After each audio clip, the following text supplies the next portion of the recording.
So now a square prism of 35 mm sides of base and 60 mm axis length rests on HP on one of its corners of the base such that the two base edges containing the corner on which it rests make equal inclinations with HP. Draw the projections of the prism when the axis of the prism is inclined to HP at 40 degrees and to VP at 30 degrees. So this is the problem. So since he has given that it is resting on, since it rests on HP, so obviously we have to start from HP. So here it is, the base is on HP, that is P dash, Q dash, R dash, S dash is on HP. Since two of the base edges containing the corner makes equal inclination, that is PS and PQ makes equal inclination with respect to HP. So here the base is PQRS. Now when you look from the top view, you can see ABCD is near to the observer, so ABCD is visible, and also PQRS is away from the observer, so PQRS is in bracket.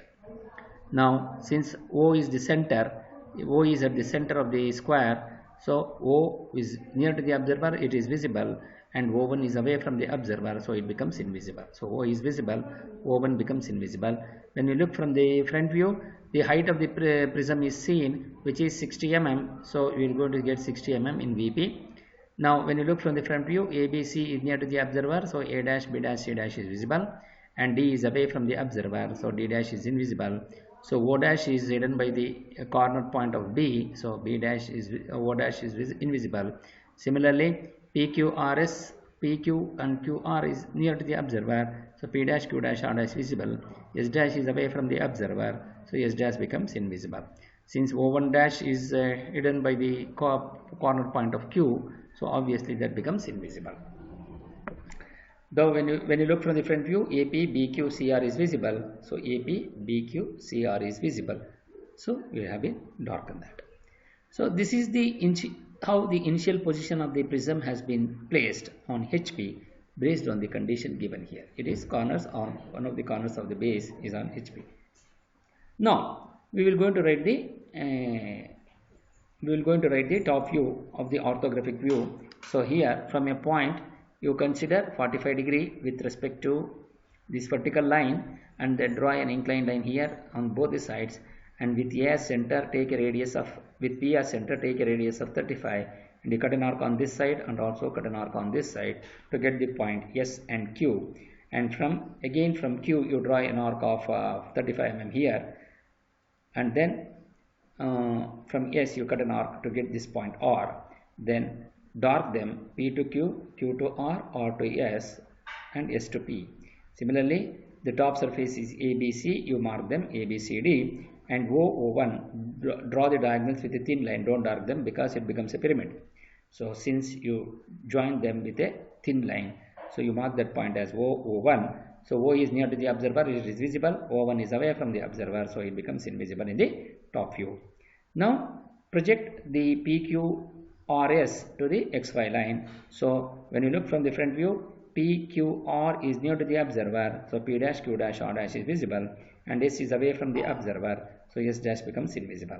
Now when you look from the front view, ABC is at the top, so which is at a height of 60 mm, which is given in the problem. So from P dash you measure a height of 60 mm and mark that point, and then draw this and complete this rectangle. Then project, after projecting this, then you name them.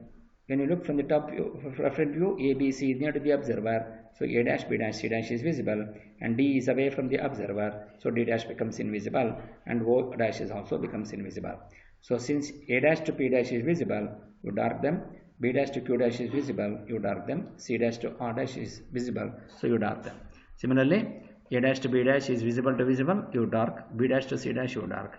And similarly, P dash to Q dash is visible to visible, and Q dash to R dash is visible to visible. So this is how we will go to complete the front view. So since it says that the axis is inclined to HP, so now here in the second position it is resting on one of the corners on HP. So the corner which is resting on HP we have considered here P, because either you can rest it on P dash and R dash.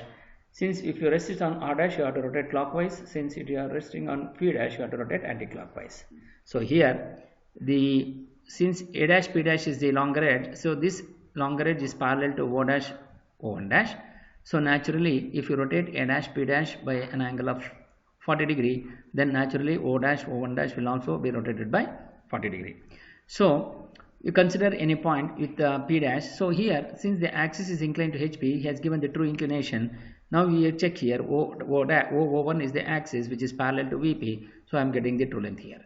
So since it is the true length here and the axis given is also true inclination, so we're keeping it corner on XY line, and you rotate this entire first position front view by an angle of 40 degree directly, because on the true inclination you will get the true length.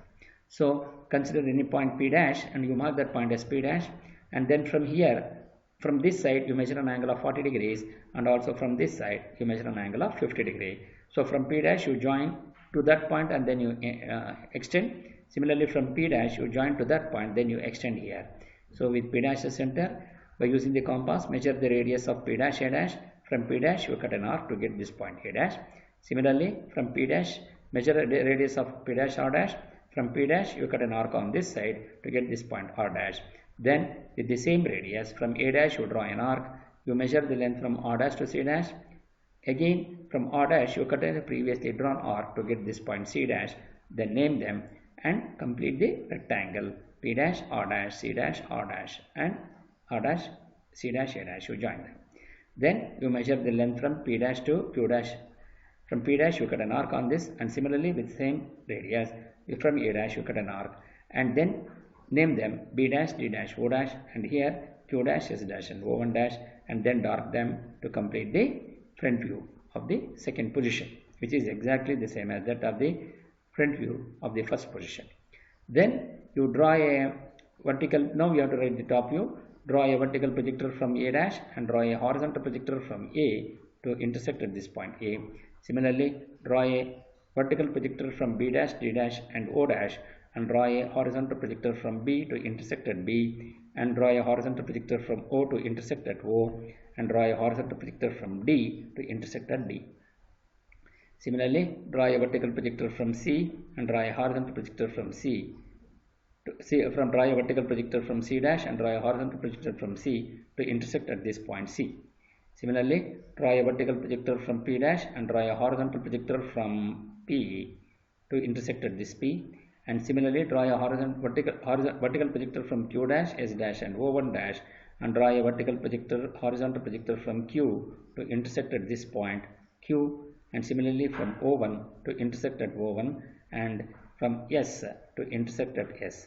Similarly, draw a vertical projector from R dash and a horizontal projector from R to intersect at this point R. So once you name them, then name them A, B, C, D, O, and similarly P, Q, R, S and O1. Now, once you do that, now we need to join them. Join A to B, B to C, C to D and D to A with a continuous thin line. Similarly, join between P to Q, Q to R, R to S and S to P with a continuous thin line. Then join between, here we are joined between AP, so you are joined between AP, then BQ, then CR, then DS. Once you join them, so you are going to get exactly the top view of the square prism which is inclined at 40 degrees to HP. Now we have the clear-cut boundaries. So now we have to apply the condition of visibility. So all the exterior edges of the boundaries of the solids are visible. So AB, BQ, QR, RS, SD and DA are the boundaries of the solid. So you dark them continuous with dark lines. Then when you look from the top view, ABCD is near to the observer, so it becomes visible. So join between B to C and C to D with a dark line. And when you look from the top view, CR is near to the observer. So when you look from the top view, CR is near to the observer, so it becomes visible. So CR, you dark them. If an edge or a corner which is on XY line in the front view is always invisible in the top view, so that means why? Because you can see a rectangular surface of CBQR is dark. So that means it is opaque surface. Similarly, CRD, CRSD, CRSD will be the rectangular surface visible. It is an opaque surface. So since AP is on beneath that, so naturally it will becomes invisible. So since P dash is on XY line, so P becomes invisible. So here since P becomes invisible, so make a dotted line between A and P, because the edge or a corner which is an XY line is always invisible in the top view. So since this PQ, C, BQ or C is a continuous rectangular face, so which is visible, and CR, SD, which is again it is a rectangular face, is visible. So naturally, since these two becomes an opaque surface, then naturally this AP is just behind that, just beneath that, so it becomes invisible. So from P, in other words, if P is on XY line in the front view, always invisible in the top view, then AP becomes invisible. So, but AP and CR on just one beneath the other. You can see from here, CR and AP just below each other. So, since CR is visible, so from this point to this point only it becomes invisible in the top view. So, therefore, you make a dotted line from this point to this point. So since P from this point P, AP, PQ and PS are the three edges which is emanating out of that. So AP is invisible. So naturally PQ and PS becomes invisible. Since the portion of PQRS becomes invisible, so this O1 will becomes invisible. Since ABCD is visible, so O is visible.